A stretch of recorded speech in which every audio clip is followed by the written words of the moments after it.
saya Sekari Novalindrawan dari tim Sobat Dali SDN Darulun 01. Tantangan literasi bulan Juli 2026. Judul, kenapa sih kita harus jogging? 1. Meningkatkan kebugaran dan energi tubuh saat melakukan jogging. Peredaran darah menjadi lancar dan kapasitas paru-paru kita dalam menyerap oksigen meningkat. Akibatnya, tubuh kita menjadi terasa lebih segar dan bertenaga. 2. Menjaga kesehatan jantung dan pembuluh darah. Jogging merupakan salah satu olahraga kardio yang telah terbukti ampuh dalam meningkatkan elastisitas pembuluh darah.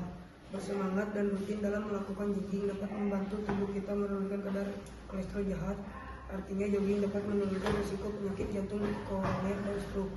Sekian dan terima kasih. Wassalamualaikum warahmatullahi wabarakatuh.